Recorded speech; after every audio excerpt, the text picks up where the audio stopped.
This is breaking news.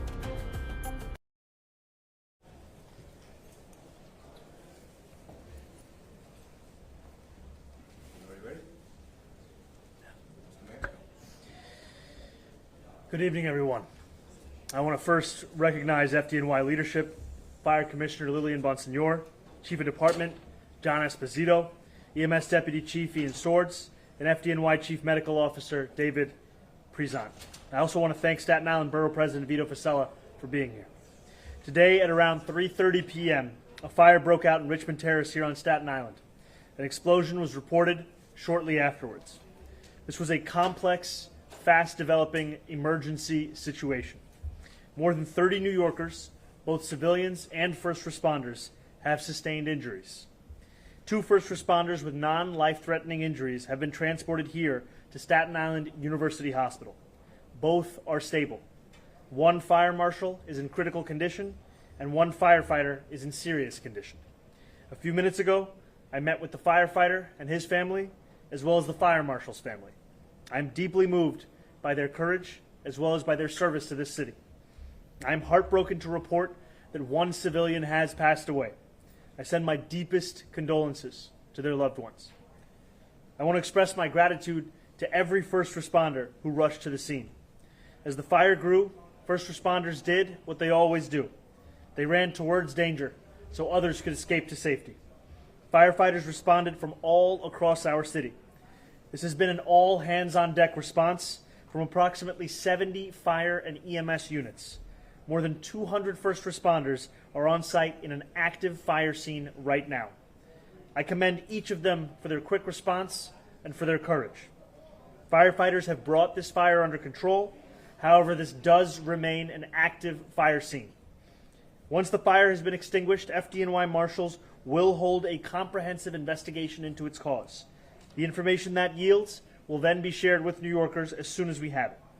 In the meantime, I want to ask New Yorkers to keep those who have been injured and the person we lost in our thoughts and to wish them a quick recovery. I also want to add that earlier today, I was with the fire commissioner alongside a firefighter and a woman that he saved after using his bare hands to save her from a car that was overflowing with water the other night during flash floods across Brooklyn and Queens. That is just one example. This evening is another of the incredible work that the men and women of the FDNY do every single day, so often without recognition, so often without the notice from across the city. And I want to make very clear just how much we appreciate that work, how life-saving it is, how transformative it is for so many families who can rest assured knowing that there are men and women like these who will do everything in their power to keep them safe. That is the story of this fire as well. It is first responders from across this city rushing in to try and save the lives of those who were in danger, and in doing so expose themselves as well to that danger. And we now continue to pray for them and their families as they make this recovery. I will now pass it over to our fire commissioner. Thank you, Mr. Mayor, and thank you for the kind words and being here with us during this difficult time. This is one of those very difficult fires that happened about 3:30 or so. We received multiple phone calls for smoke in the area of 3075 Richmond Terrace.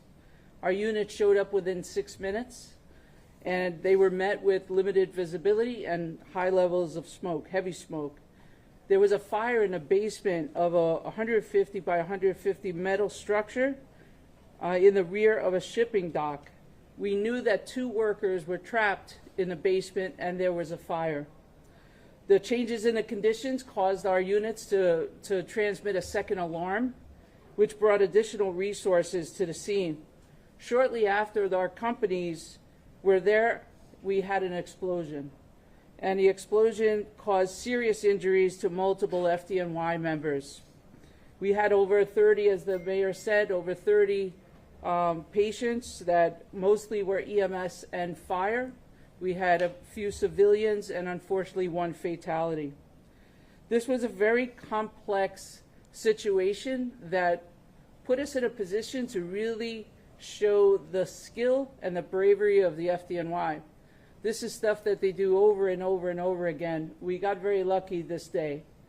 We got lucky in the sense that none of our people were killed. It's unfortunate that we had one fatality, and they did everything they could to get to that person. I'll turn this over to Chief of Department John Esposito to talk about the operation. Thank you, Commissioner, and thank you, Mr. Mayor. So when our units arrived on the scene, we were confronted with a fire in a confined space and a report of workers missing. Confined spaces are very dangerous operations for any rescuers. We initiated firefighting operations and search and rescue operations. While we were conducting these searches, a second explosion occurred. We had firefighters inside conducting searches and on top of the barge and adjacent to the barge. We had several that were injured. We did recover a deceased civilian. The fire is now under control. All searches have been conducted. There is nobody remaining unaccounted for, and there will be an ongoing investigation. I'll now turn it over to Deputy Assistant Chief Ian Swartz from EMS to talk about our injured members. Thank you, Chief. This incident produced a total of 36 patients. 2 are civilians. Like we said, we had 1 deceased at the scene. 1 was transported to Richmond University Medical Center, and also 34 members of the FDNY, including the fire marshal and firefighter, and 2 rescue paramedics who were transported here. In addition, about 10 were brought over to Richmond University Medical Center. That's all we got. Turn it over to Dr. Brazil. Thank you, Mayor. Thank you, Fire Commissioner. Thank you, Chief of Department. I'm here to brief you on the 2 most seriously ill firefighters. One, a fire marshal who is currently intubated, and the other, a firefighter who is currently doing very, very well. In a confined space, you are susceptible to the obvious, which is flying debris. But that, thankfully, is not what these 2 very brave firefighters are suffering from. They're suffering from something that is silent, which is a blast energy. In a confined space, that energy hits you and can penetrate organs. Thankfully, both of these firefighters do not have penetrating injuries, and they do not have blast injury damage to their organs, to their heart, lungs, or abdomen. However, Fire Marshal Cucharo has been impacted by this wave of energy to his head and brain. He has a small temporal fracture on the right side, which will heal well, and he has a small brain bleed on the left side. We will be watching him very carefully over the next 24 hours to make certain there is not subsequent brain swelling.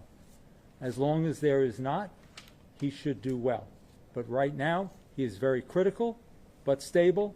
He is intubated, and he's on multiple medications to keep him calm so that his brain can repair itself. In terms of the other firefighter was in serious condition when he arrived, but is doing very well now. He is being observed to make certain that there is no subsequent muscle injury. Overall, over the next day, we should have hopefully better news for tomorrow. Thank you. I'm Vito Fasella. I want to thank the mayor for coming to Staten Island. I want to thank the fire commissioner and her great team. They are the greatest fire department in the world. And as bad as today was, and as bad as today is, it could have been worse. Our prayers, thoughts are with the family of the deceased. Our prayers and our thoughts are with those 35 or 36 who were injured. And it's a stark reminder, that's been sort of alluded to, of the danger, inherent danger that comes with these jobs, EMS and firefighters. When people are running out and looking for salvation, they're running into the danger. And I can just imagine what some of their family members are thinking. So what's important here is that we come together as a family. there's no family better than the New York City Fire Department. They will be there for those who are injured in the EMS. Staten Island is a family that we come together and we're there for one another in the time of need. So we will continue to be there. Whatever we can do, we will be. Staten Island University Hospital is a family that now is entrusted with the care of these individuals under Dr. Prezant. So let's stick together.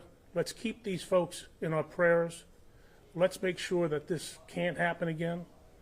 But let us know one thing, that this fire department in New York City EMS, there is nobody better. And let's pray that these men walk out of here on their own 2 feet in the not too distant future. Thank you.